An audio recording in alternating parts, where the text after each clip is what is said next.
of the Board of Directors of California Housing Finance Agency to order. And I guess Melissa is our person to call the roll today. All right, Miss Avila Frias. Mr. Schaefer for Mr. Chung. Present. Ms. Gallagher. Present. Mr. Gunn, I'm sorry, Dr. Imbasiani. Present. Mr. Gunning. Here. Mr. Hunter. Here. Ms. Johnson Hall. Mr. Metcalf. Present. Mr. Prince. Here. Ms. Hoffman for Secretary Podesta. Here. Ms. Sotelo. Mr. Russell. Present. Ms. Falk. Present. Mr. Alex. Ms. Ortega. And Ms. Boatman Patterson. We have a quorum. Thank you very much.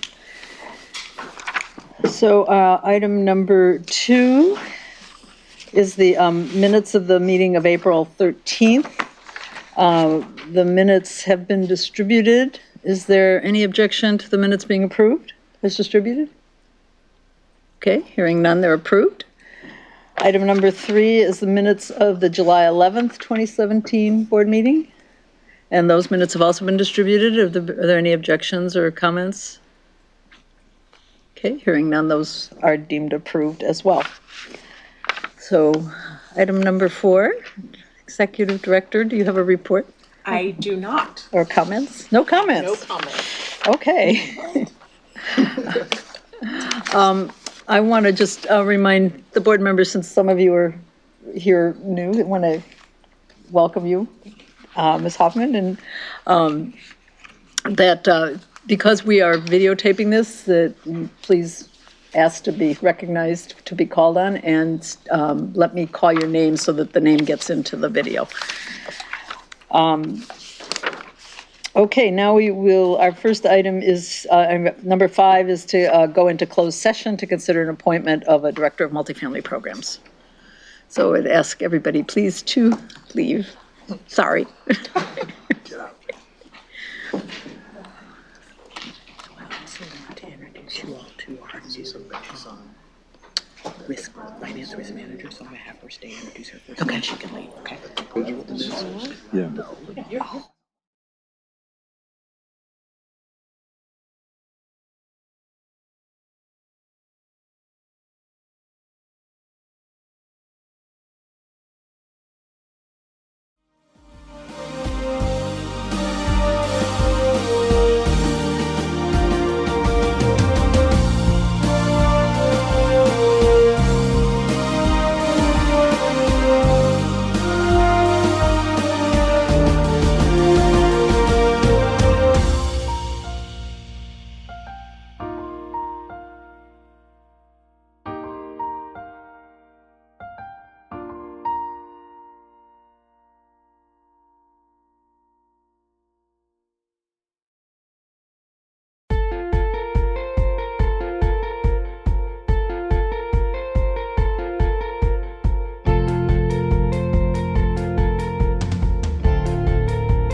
Oh, now they're on. Okay, no, that just, yeah, mutes it.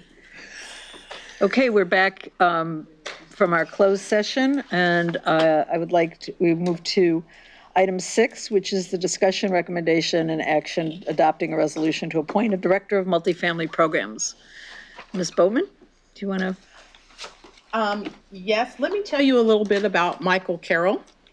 Michael Carroll will be joining CalHFA from the Rural Community Assistance Corporation, where he has been since 2008. He was responsible for RCAC's lending and housing development related activities. He led the fund's growth to $130 million in lending capital and helped the organization introduce several new lending programs. Michael has a wealth of experience in community development and lending and affordable housing. We are looking forward to having Michael with us here at CalHFA. As we talk about collaboration and as we talk about partnerships, I'm very excited that Michael will be able to blend those types of opportunities to the our lending programs. One of the big things that we have talked about at CalHFA is that in this era of limited affordable housing resources, that working together and partnering, whether that's with local government, nonprofits, housing developers, that we need to all be bringing those resources to bear to deal with our affordable housing crisis. And we believe that Michael is going to be able to do that for us. And so I'm happy that we have recommended Michael and that you all are happy with him. And so with that, I'll turn it back over to the chair. Okay, there's an offer that's been made to Mr. Carroll for, we have to state the amount here, $170,000 a year. And there's a resolution in your packet. Is there any discussion, or do you, if not, I'll take a motion. So moved. Ms. Hoffman, thank you. Second? Second. Dr. Bishani. So may we have the roll call, please? Ms. Avila Frias? Mr. Schaefer? Aye. Ms. Gallagher? Aye. Mr. Imbasiani, or Dr. Imbasiani, pardon me. Mr. Gunning? Aye. Mr. Hunter? Aye. Ms. Johnson Hall? Mr. Metcalf? Aye. Mr. Prince? Yes. Ms. Hoffman? Aye. Ms. Otello? Mr. Russell? Aye. Ms. Falk? Aye. The resolution 1718 passes. Thank you. I want to congratulate Mr. Carroll. We're really looking forward to having you start.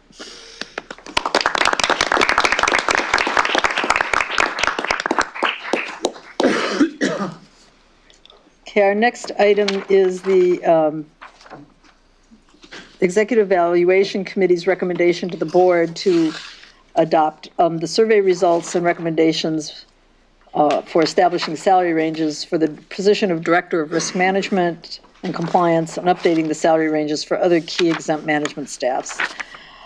So, Mr. Gunning? Thank you, Madam Chairman. The item before you represents the conclusion of the Executive Evaluation Committee's most recent assignment. As most of you recall, in our January Board of Directors meeting, we adopted Resolution 17.02, which authorized the Executive Evaluation Committee to enter into a contract with the consulting firm of Willis, Towers, and Watson.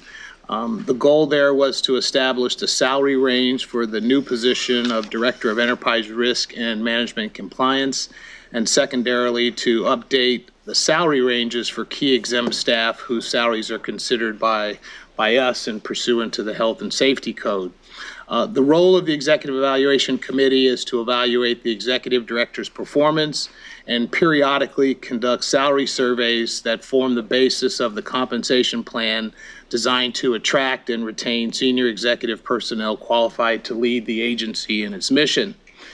Given that the salary ranges for the senior executive personnel have not been reviewed in over 10 years, and the fact that the salary ranges established in 2007 have not been adjusted in concert with the general salary increases provided by CalHFA to all other state exempt personnel since that time, we felt that this review was long overdue.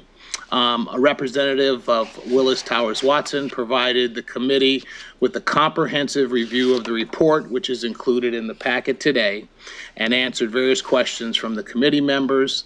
The survey had multiple data sources. However, the primary data source was a custom salary survey of other housing financing agencies around the country. And the committee found the methodology and recommendations in the report to be both sound, reasonable to recruit and retain qualified senior executive personnel. As chair of the committee, I respectfully submit that the committee unanimously supports the item before you and recommends that the board's adoption of the attached resolution. I think we have a representative from Willis Towers here if there's any questions by the board. That's it, Madam Chairman. Dr. Imbasciani? I have a question. Never personally participated in such surveys, but I have been the subject or victim of such surveys in various Right. in various of my roles. And I don't question the methodology, and it's certainly almost surprising in a shocking way that it's taken 10 years to come to do this again. Where I focused on is the range, the percentage of the range from the lowest to the highest. Whether in the military, where I spent 30 years, or in all my various medical roles and in what nonprofits and societies that I've been exposed to, I've never seen a range that got up to or exceeded 50%. A little uncomfortable with that range. And did the methodology, when it was followed through, sort of support such a wide range? Yes, this issue of salary has been around on this board and been a very sensitive subject. I was part of this earlier when I first joined the board, and it was so sensitive, so that's why we've waited this long. But I think it did, particularly looking at other agencies and then trying to carve out that we're really unique as the largest. So while we did use other agencies as a baseline, we still felt the ranges were appropriate.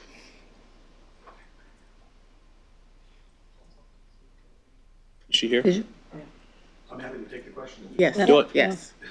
Pat Maloney from Willis Towers Watson. I'm the region leader for, are we good? Okay. Region leader for Northern California for Willis Towers Watson for rewards and executive compensation. I think that I think Mr. Gunning's absolutely right. There's been a lot of movement, obviously, in the market, and the spread is probably fairly well representative of, again, to get to the 25th and 75th percentile looking over the curve. I think ultimately, do you really care about the spread? Does it really matter? I think ultimately you want to reach back to the data and you want to look at the data, and we've provided, of course, voluminous data for you to make your next decisions. And so what I tell clients, and Fortune 500 clients and public sector clients, is remember that the data is only a set of points. Ultimately, it's what you do with the data that matters more, right? It's how you as a director interpret that data and say, what's the performance of the executive team been? Right? How are we doing? How has the individual performance been? How have they been achieving as a team? And ultimately, we'll use that market data. So the range is sort of an artifice, right? And it is relatively conservative, actually. The 50% range, it's not outrageous, but it's not really that instructive. I wouldn't get really wrapped up in it. It's more about the data. It's more about what you do next, right, that matters most. Okay? But it's a good question. Yes, I have Ms. two Gallagher. questions. One issue is the timing that's one raised. It's been 10 years. We've been in a recession for some part of that, so that maybe deferred some of the reviews. What is common? I know that the recommendation is to review it every 2 to 3 years. What is common practice for? I think for public agencies, every 2 years is probably right. For the privates, it's every year, right? The market is moving so fast there. 2 years, just given the expense of doing one of these studies, we kind of got lucky this year. You're able to leverage the Colorado survey, which was very helpful. But if you had to do this sort of independently, you might try to time this, right? So that you leverage other people's studies, and then maybe every 5 years you do your own, right, to make it work. So hopefully that helps. But I would recommend a slightly faster cadence than you've done before. I do think the market's moving very fast now, and I don't expect that to change for the next 2 or 3 years. So maybe skip 1 year, but come back to this again.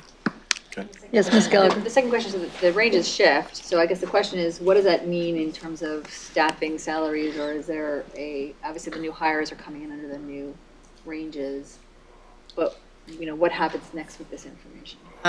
Well, Dawn can tell you what everyone's existing salary is, I'm pretty sure that everyone's falling kind of like in the mid-range. What happens next? You all voted for to marry our general salary increases with state general salary increases in January. And because a lot of staff had already gotten to that top of the salary range from the old range, they'll be able to take advantage of the state's general salary increase that was given to all other exempt and excluded employees, which we have not benefited from. And so that would be the next, would be that after we had if the board so choose to adopt these new salary ranges, that there would be room for the folks that are all at the they would now be at the midpoint as opposed to being at the top of the range. Thank you. And we do have that information if the board is interested in hearing kind of where exempt staff are now. Any other questions? Yes. Just a Ms. comment. Hoffman. I just want to say I was there in the Executive Evaluation Committee when Willis, Towers, and Watson did the presentation, and they did a very thorough job and it was a real comprehensive presentation, very clearly walked us through everything, and these numbers make a lot of sense. Thank you. Okay.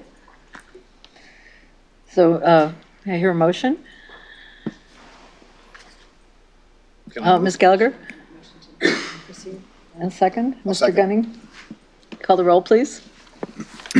Ms. Davila Farias, Mr. Schaefer, Yes. Ms. Gallagher, Yes. Dr. Imbasciani, Yes.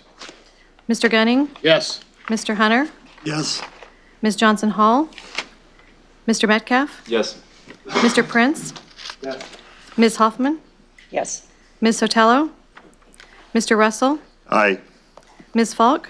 Aye. Resolution 1719 is approved. Thank you very much. Okay, we'll move on to item 8, which is the final loan commitment for Bartlett Hill Manor in Los Angeles. Mr. Sertich and Ms. Sexton.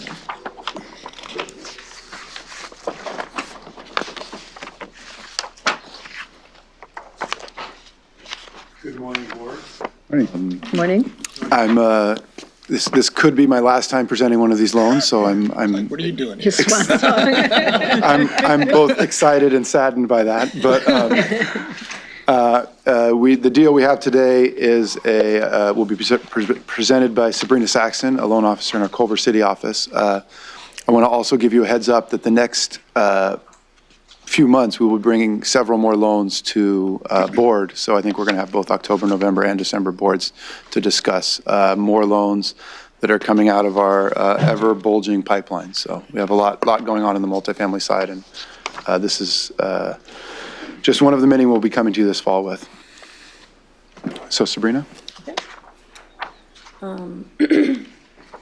Thank you. This transaction we're discussing today is Bartlett Hill Manor. Bartlett Hill Manor is 65 units of affordable housing that are at risk of gentrification in the Chinatown area of downtown Los Angeles. It was originally built in the late 80s with CRA financing, and that financing restricts 30% of the units to 50% AMI. Under the new transaction, the project will be 100% affordable.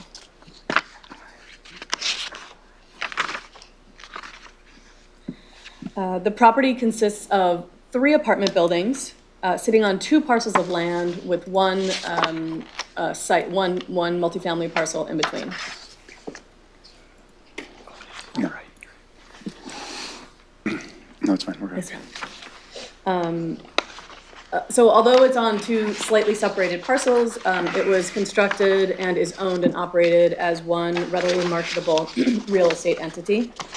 So here you see the 2 buildings in relationship to each other. The one right in front, and then there's a tree, and then the building on the far right is the other parcel of land. Each parcel has its own subterranean parking garage with a podium courtyard on top, and there are flats at the podium level and then townhouses above. The 65 units are a mix of 1, 2, and 3 bedroom apartments, a mix of, as I said, flats and townhouses. The project has a very stable tenant population with a low vacancy rate. So there's two main apartment buildings to the left of the side. You can see the third building, which is smaller. The elevators serve the courtyard unit, the courtyard level and the garage level. The property management has one office that serves both parcels. And so the current affordability restrictions are 20 units at 50% AMI. The new affordability restrictions will be 22 units at 50% AMI and 42 units at 60% of AMI. There will be no displacement or permanent relocation. The scope of work for the interiors includes all new kitchens and all new bathrooms and new flooring and finishes throughout. 8 of the 65 units will be made fully ADA accessible. They are of necessity the 1 and 2 bedroom flats at the podium level. The scope of work for the exterior includes new hot and cold water systems entirely, waterproofing at the podium deck, new HVAC, and new landscaping. The total rehab budget is about $6 million, or about $91,000 a unit. The developer is Link Housing. They have applied for 4% tax credits. The successor agency to the Los Angeles Community Redevelopment Agency is the Los Angeles Housing and Community Investment Department. They are going to be responsible for the 2 existing CRA loans on the property. One of those loans has substantial assumed interest. Right now, the LA City Attorney Office is working with us and HCID and Link Housing to restructure these 2 loans. And then HCID is also providing additional soft financing. Raymond James intends to provide the equity. So in terms of the CalHFA loan transactions, Link Housing has requested from CalHFA $14.5 million of ACT Rehab loan, which we intend to sell short-term tax-exempt bonds to fund, with a term of 18 months, an interest rate at today's rates about 2.5%. Do we know their names? They've also requested a $3.6 million permanent loan, financed either with FFB or with internal funds, with a 40-year term, with a current rate about 4.65%. And last but not least, a $1.7 million subsidy loan to close the gap, and that will come from CalHFA internal funds with a 55-year term at the monthly applicable federal rate. And again, that last one is a residual receipts loan. CalHFA will restrict 20% of the units to 50% AMI and an additional 31% of the units at 60% AMI. And those are 55-year affordability restrictions. However, once you take into account the TCAC and the HCID restrictions, the end result is 33% of the units at 50 and the balance at 60%. In conclusion, this refinance transaction will prevent the loss of affordable housing units to the market. We will gain an additional 44 units of restricted affordable housing, and will provide much needed funding for the renovation to extend the life of these buildings.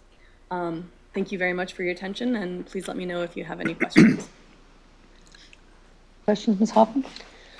Yes, thank you so much. You mentioned that there are 2 current loans held by LA's former redevelopment agency, and I'm just wondering, what are the risks with that, and do we fear that could push things back? In terms of Timing? In terms of timing, we have the full attention now of the Los Angeles City Attorney's Office, and we've had some very productive calls in the last couple weeks, and I actually feel very confident that this will move forward within the timeline needed.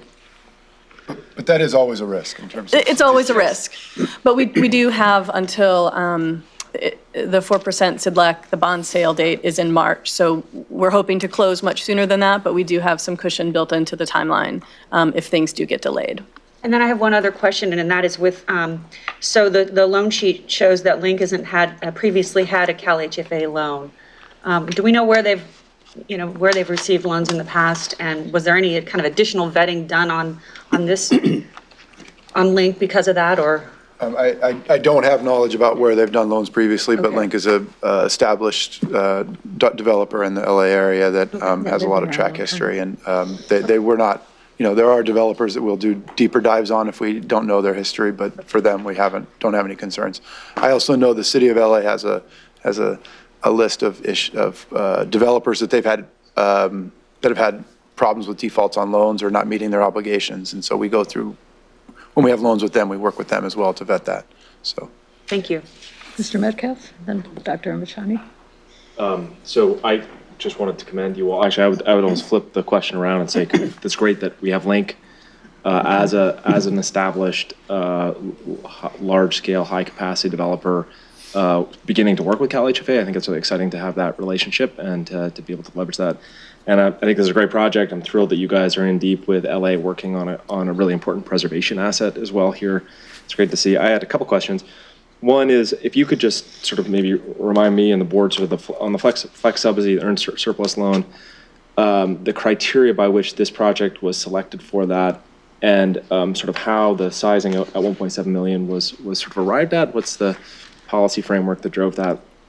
And in part, I also just noticed there's a 1.29 debt service coverage ratio. So, was there an opportunity to increase the conventional CalHFA loan and size down the earned surplus, or how did we optimize on that? For sure. I think to answer the second question first, because I think it ties into the first question, the number one rule we have in sizing our subsidy loan is to not provide more subsidy than is necessary. Our money, as opposed to money that comes in from other sources, is not coming in first. We're usually in last, so we can know what the final gap is and we can size the subsidy loan to that. So as we drill down what we built in an underwriting cushion in case rates go up a little bit on the first loan. If they don't go up, we can move that money around a little bit and put more in the first loan and reduce the subsidy loan along those lines. The other factors we take into account in sizing the subsidy loan is we have a per unit limit on the subsidy loan. So in this case, it would be up to $40,000 a unit in higher cost areas, which LA City obviously qualifies for, $20,000 a unit throughout the rest of the state. And then there's also a total dollar amount. So in this case, we're providing just under $40,000 a unit on this loan. So it's a combination of those two is how we size it, is the need as well as the per unit. And there's also an overall cap of $2.5 to $3.5 million, depending on location. The other factors we looked at, and in this case, we're gaining more affordability on this project, so that's a definite positive. There's a lot of local money going into it, so we use that as a factor if the local money is matching us. The other requirement we have is that the deferred developer fee must match ours up to 50% they must dollar for dollar match up to 50% of the developer fee must be deferred. Okay, thank you. And my second question is on the FFB. So are we, have you modeled sort of the existential question here of, if something goes on in Washington, D.C., and we just risk share, but we can't get the FFB transaction, does that mean we just would hold this on our balance sheet in that scenario and stay with our commitment? I mean, we don't have any exit on that. We carry that risk, I assume. That's correct. So we have done a lot of modeling on that. Yeah. We know that's a risk at this point with what's going on in Washington D.C. In our large multifamily bond indenture that we have, we since the financial crisis, we haven't really issued any new bonds in that indenture, but it has grown over collateralized over time. So we have a significant amount of ability to sell bonds and use that over collateralization to support these deals that we have in our pipeline. So with looking at our pipeline, we can manage that, and we can continue adding a few until we run out of capacity there. And that's going to be a moving target as the markets change. So we're continuing to monitor that regularly, but we're not concerned about these commitments that we're making in terms of being able to fund them through a traditional tax-exempt bond execution as opposed to federal financing make execution. But it is an issue that we may need to revisit sort of as we get farther down the Correct. pipeline. And as we move down, Okay. and we may have to slow the program down, change our rates, change our loan structure in order to finance them more with bonds over time. Good, just checking in on that. Thank you. Dr. Ambashani? Thank you, Madam Chair. Mr. Sertic, and I'm sorry, can I have your last name again? Saxton. Saxon, Yes. okay. I'm an Angelino. I know this property. I also know that I can walk from this property a short distance to Bob Hope Patriotic Hall, where a lot of very severely homeless challenged veterans go in every day looking for help. And I'm wearing my agency hat now. California is home to 10% of the nation's veterans, unfortunately 25% of the nation's homeless veterans, and most of them are in my county and most of them are in my city.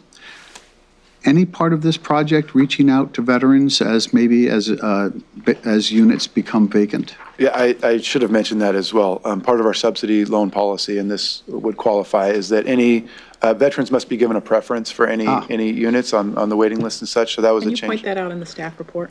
Got my vote. It's at the very, Yeah, so we have that in the, under 67. so that is something that we made a change earlier this year with the help of your department to make sure that we're doing what we can to serve veterans. So when we put additional money in out of our own funds, we require that be a preference for veterans on the wait list and for open units. So thanks for bringing that up. My apologies. It's number 16 under CalHFA Affordability Restrictions. Thank you. Thank you. Ms. Gallagher? I had three questions. One is just in that question you just asked about the FFHB. Is there something new that's happening there on that we should be aware of, or is that not the right time to ask the question? Is that? Let me speak to it. Okay.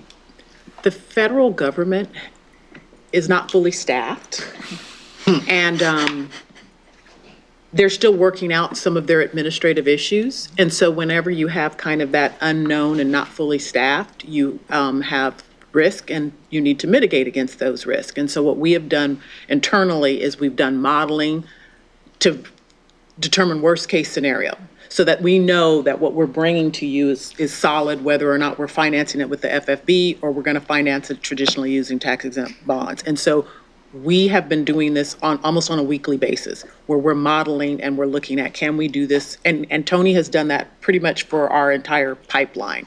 And so we're just hoping for the best and preparing for the worst. Right. But I think it's a credit to, we're in very different times, and we probably just need to prepare for that. Sorry, if I may, one actually very encouraging bit of news coming out of Washington, D.C. is that yesterday the Trump administration did nominate Brian Montgomery to the post of FHA Commissioner, Assistant Secretary for Housing there as sort of the primary HUD official that oversees the risk share program and that relationship with Treasury. Yes. He is somebody who has served in that role actually under the Bush administration and briefly even under the Obama administration, and I think will be very helpful to the HFA community, but he still has to get through committees and hearings and that. Confirmation. So at least there's a step in the right direction. I think that will help in this area, but it's still. But it's something we're monitoring very closely, and we have calls with HUD and Treasury and other HFAs regularly to make sure that we're heading in the right direction on this. Can I ask two more questions on Yes, the Ms. project? Gallagher. And just on the CRA loans, this issue of them being recast, you lost me a little bit on, is it just consolidating the two into one? Is it a change in term? Is it? So the overall, we're working out the details. I think the overall goal is to pay off the previous loans and make two new loans for each of those loans that will then contain the same affordability provisions and et cetera. So are you going through the DOF process to, is this an enforceable obligation that you're going to have to go through that process of amending? Yeah, we're working with the city on this, so whatever they have to do, they will do. That's a risk in terms of timing. Correct. Flag.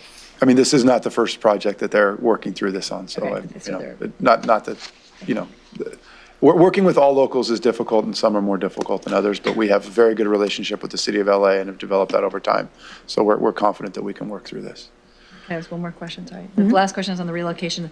I just wasn't sure, is this, are the current residents relocated temporarily and then moved back in, or is it just they're relocated elsewhere and then new tenants are pulled off the waiting list to repopulate? no, there will be no permanent relocation.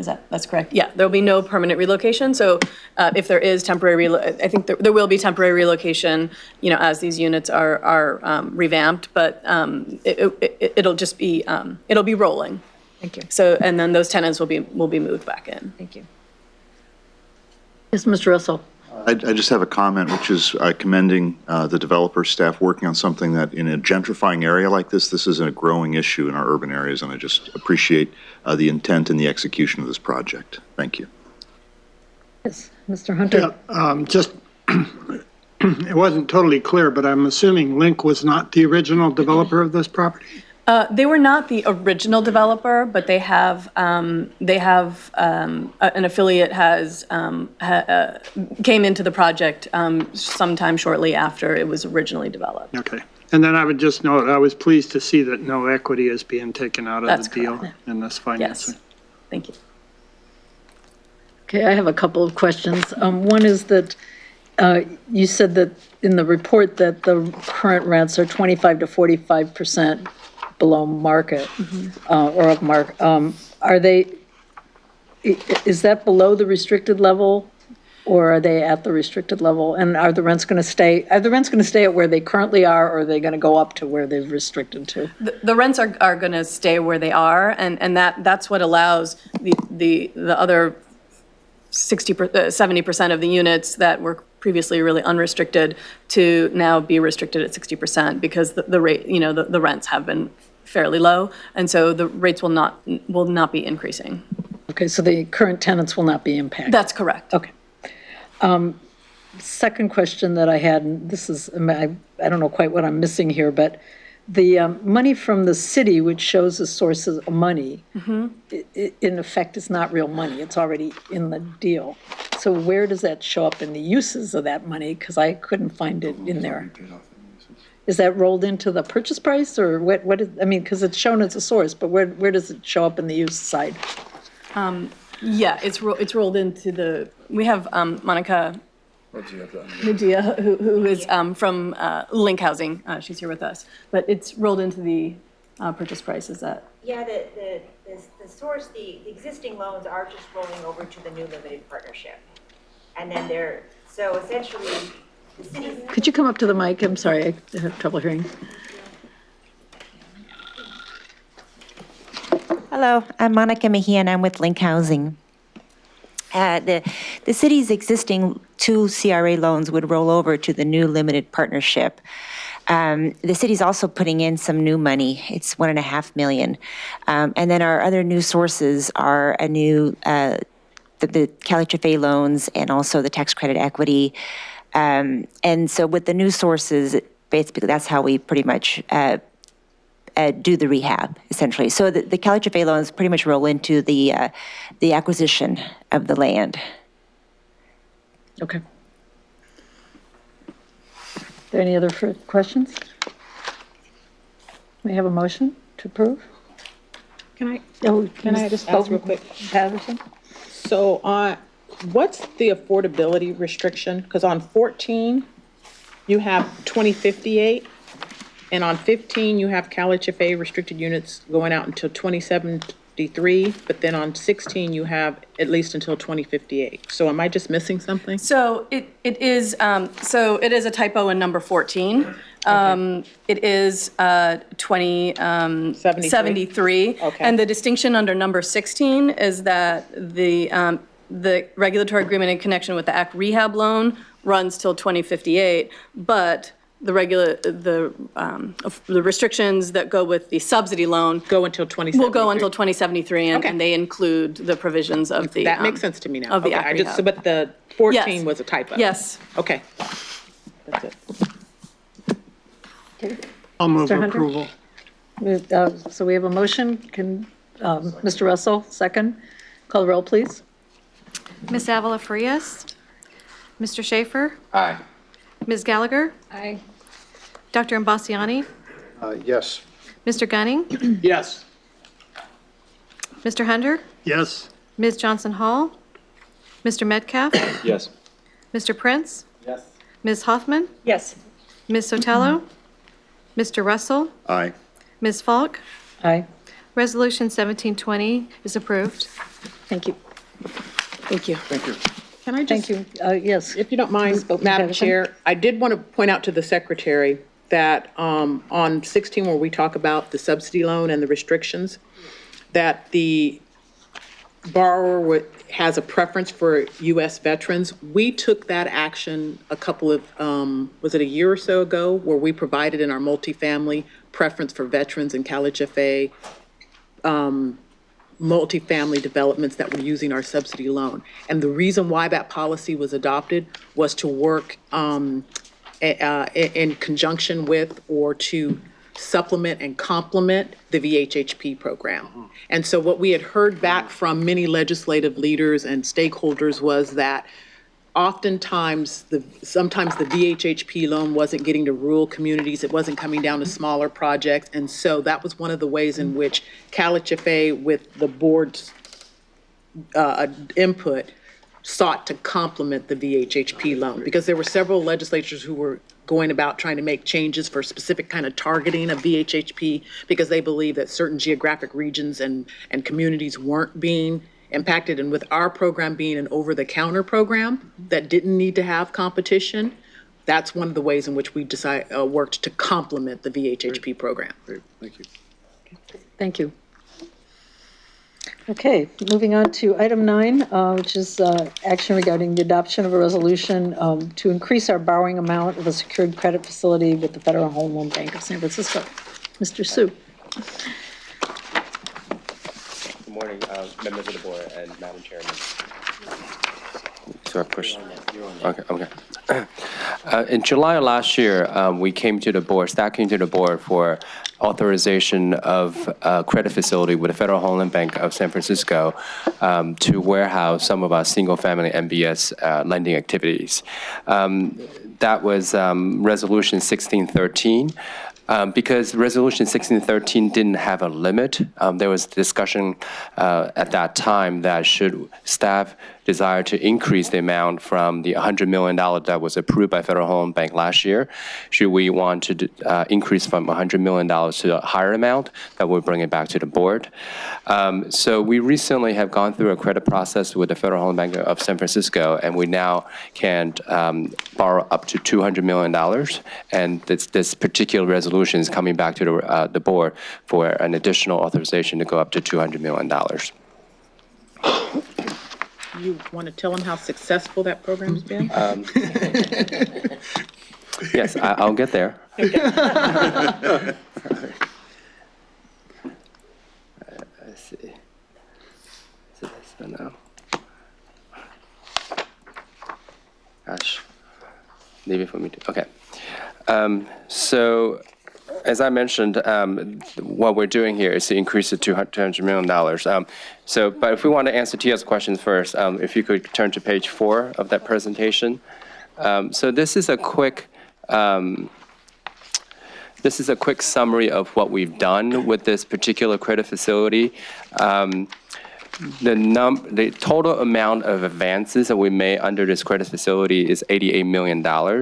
And of that, we have repaid $13 million out of that 88, and we have also rolled over about $20 million. And this, at the time when I did this presentation, we had about $25 million of borrowing capacity left out of that $100 million approved by the board. Yesterday, we borrowed another $10 million to fund about $11 million of MBS purchases. But using these numbers over here, at the time, we had about $25 million of borrowing capacity left out of $100 million. And of that, we had posted about $37 million of Ginnie Maes, $55 million of Fannie Maes, together to amount to about $92 million in loan balance. As part of their credit process, they actually haircut the securities that we post. Though this is a secured line of borrowing, they still haircut the securities that we post based on the duration of the securities. So the longer the securities, the larger the haircut. So roughly the haircut is about $10 million. So this is a little bit just an illustration of how they kind of do this kind of calculation of how much money we can borrow. So we had about $82 million of collateral posted. We borrowed $75 million. So then if we wanted to borrow another $7 million without posting additional collateral, that was sort of our borrowable amount. So what we're requesting the board to do is to increase it to $200 million. Our lending on the single-family side, just as an aside, is doing quite well. We're on target to meet our annual target of 6,000 loans. And what we're doing is that we're taking some of these loans that we're generating and we're repurchasing some of them back for different strategic reasons. Recently, we've been able to purchase back loans that are in targeted areas, and that can allow us to connect with other stakeholders who may be interested in buying loans from targeted areas. So since Tia made me jump ahead, let's go back to page 3 a little bit. So the one thing that we're working on right now is that, as I mentioned, this is a secure line of borrowing. The only eligible collateral, however, right now are single-family mortgage-backed securities. So our programs right now are a FHA program, which generates Ginnie Maes, and then we also have a Fannie Mae program, which turns into Fannie Mae MBSs. So those are the two forms of collateral we're posting right now, and those are permissible and eligible collaterals. What we're trying to do is that we started this conversation with Federal Home Loan Bank of San Francisco about 3 to 4 months ago. It's been sort of slow going, of asking them to also accept multifamily risk share loans that you hear so much about on our multifamily lending. The reason for that is that some of these loans that Tony or multifamily folks have in the pipeline can be quite large. We recently just did a loan that the board had approved of some $34-35 million. So we are using, you might recall, as part of our business plan, we are and the financing and non-bond financing resolutions we have, we set aside $50 million of our liquidity to warehouse multifamily lending activities. I understand that we have one project that could be coming up, in the next couple of years that itself could be $50 million.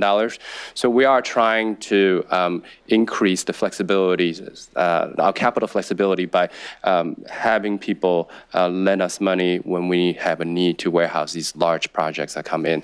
I didn't mention this in the presentation, but I did this last year. One of the fantastic things about this line of borrowing from Federal Home Loan Bank of San Francisco is that there's no unused fee. So when we're not borrowing, so for example, right now we have another $25 million of capacity to borrow. Normally, when you get a line like that from a bank, you pay though you don't use it.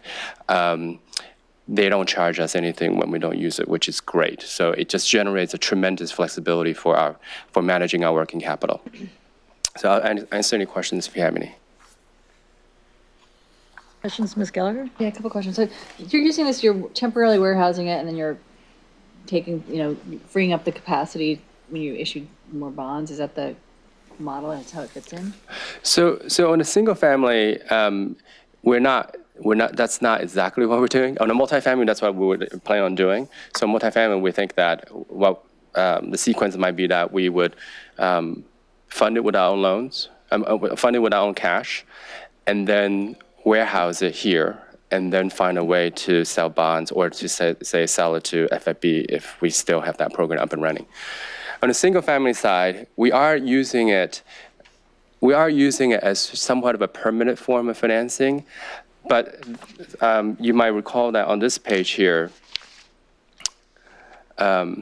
we did repay $13 million, and what we did there is that to connect it to another dot that we had presented to the board at some point, that we had come to the board, I think earlier this year, about our emergency reserve account, in which we set aside 1 year operating cost as a safety measure.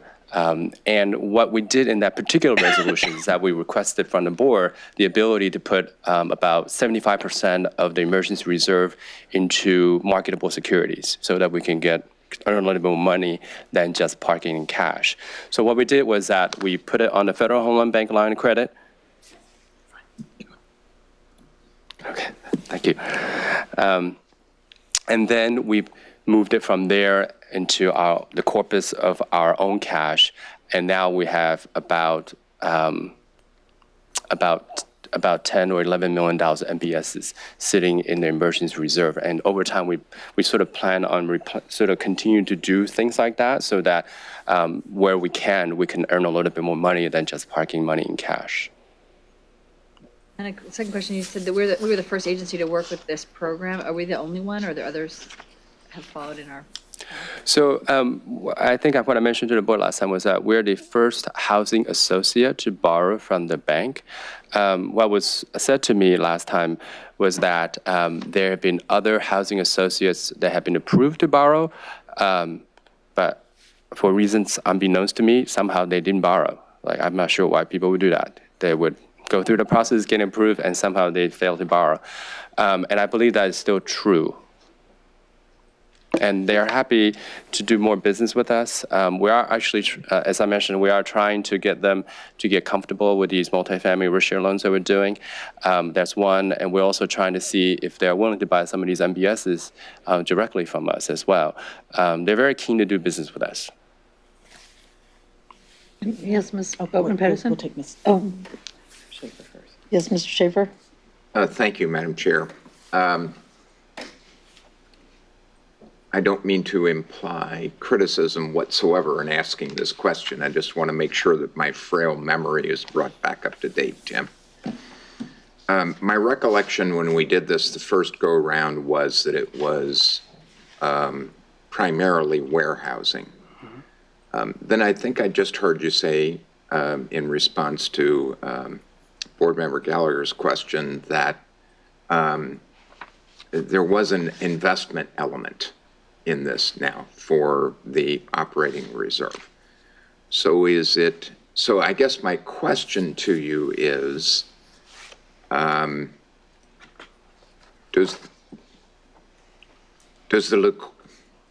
what impact does that have on the agency's liquidity in the event that there were some type of major market disruption?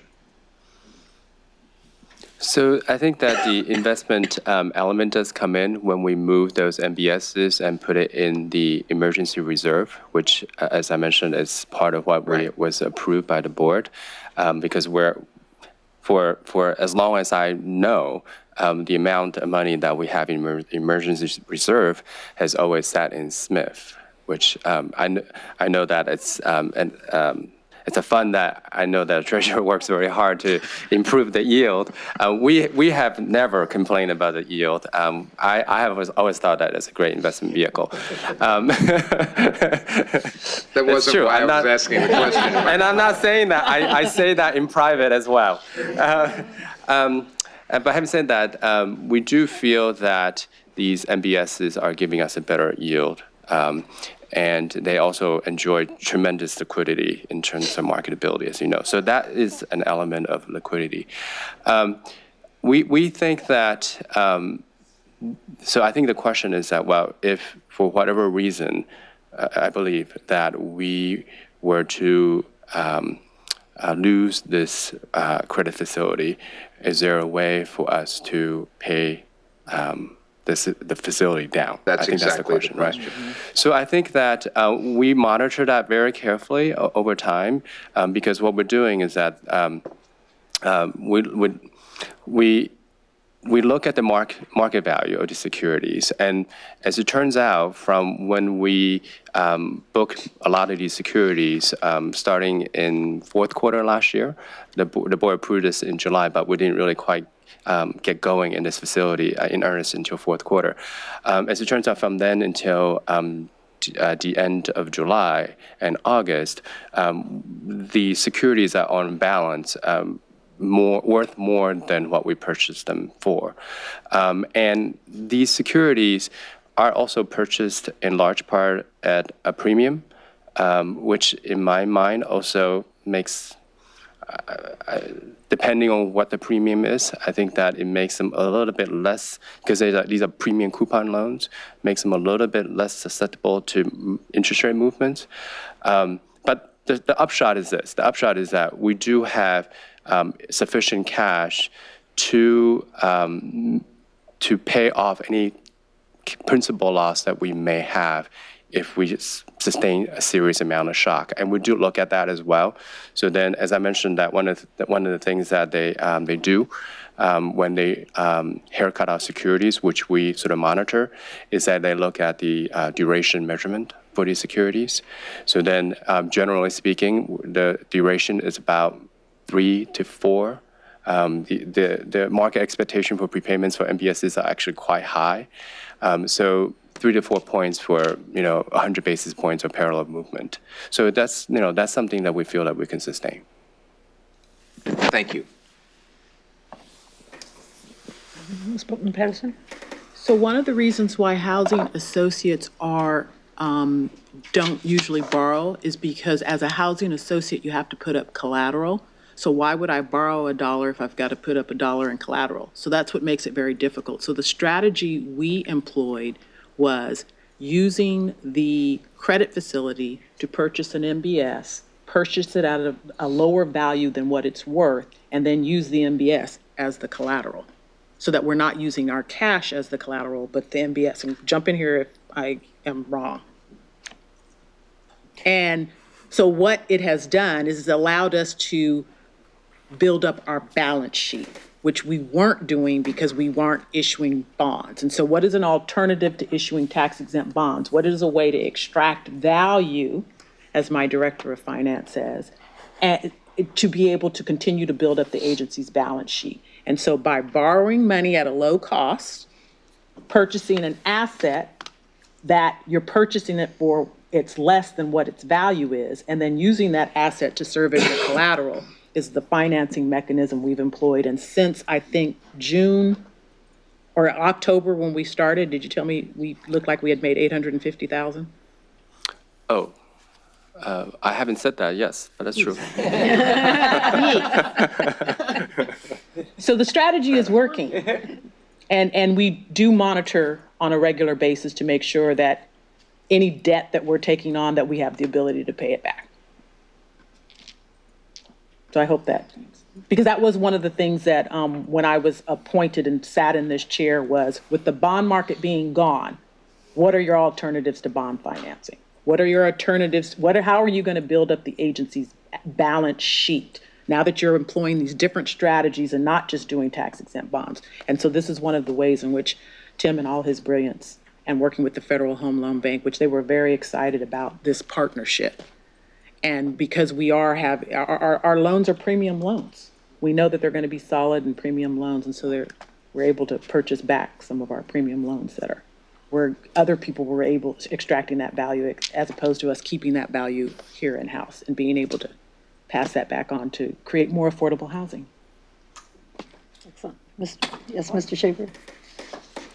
If I may, again, I want to remain constructive and positive here. It would be helpful to this board member if the staff report going forward were a bit more informative in that regard, because there is a certain amount of expectation of the kind of knowing the inside baseball here. This is a balance sheet arbitrage.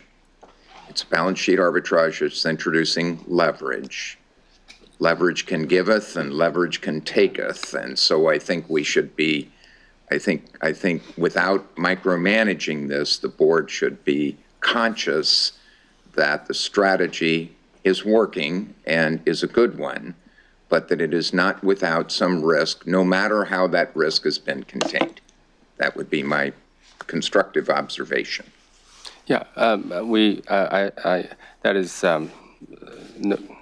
something that we can do. What we can do is that we can turn some of the content of this, what's being said here, into a report, and we can start just tracking that report on a quarterly basis and present to the board as part of our report package.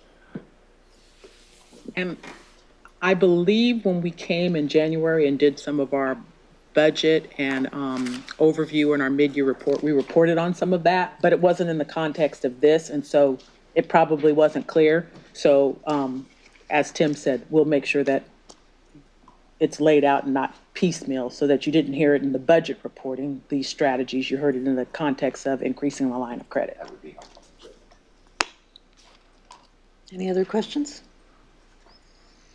May I have a motion to approve the resolution? I'll make the motion. Mr. Schaefer, second? Second, Ms. Hoffman. Call the roll, please. Ms. Avila Farias? Mr. Schaefer? Yes. Ms. Gallagher? Dr. Imbassiani? Yes. Mr. Gunning? Yes. Mr. Hunter, Yes. Ms. Johnson Hall, Mr. Metcalf, Yes. Mr. Prince, Ms. Huffman, Yes. Ms. Sotelo, Mr. Russell, Aye. Ms. Falk. Aye. Resolution 1721 is approved.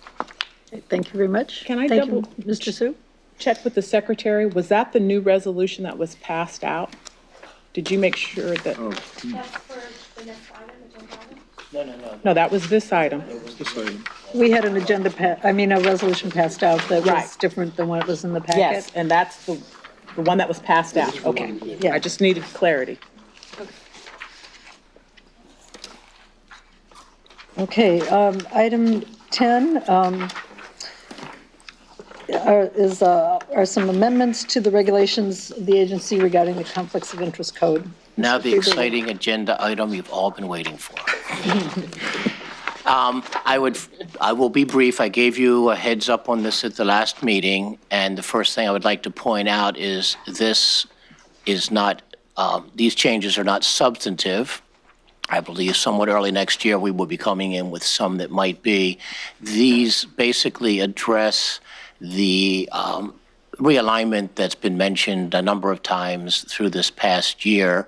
Every 2 years, we have to do a report to the FPPC saying whether anything in our regs need to be updated. This was triggered by that. We started putting it together in late spring, and it not only addressed things that had changed in 2 years, but also those that are currently being implemented. Upon board approval, we then go through the administrative law process. We will submit that to AOL, and also FPPC will do a mirror application, and there will be a comment period. You're very familiar with the process, I know, Ben. So, but this is part of that. But these changes are basically positions that were moved around. A few new ones were created, and this now matches the structure that pretty close to what will be in effect in the next month or so. There's a red line attachment there where you can see where the changes were. Any questions, Ms. Boatman-Patterson? So procedurally, have these already gone to AOL? No, they started the first go to FPPC, and they eventually got back to us and said, yes, those are fine.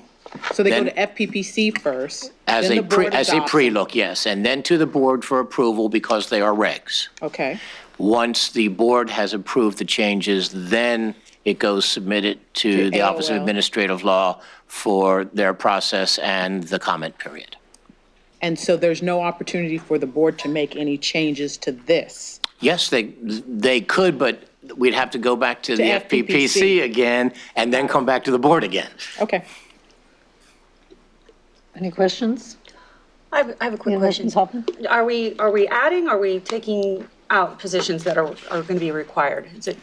There are a couple of new positions that we have just put in this year, financial risk manager and things like that, but most of the others are part of the realignment where people that were in loan servicing are now in single family.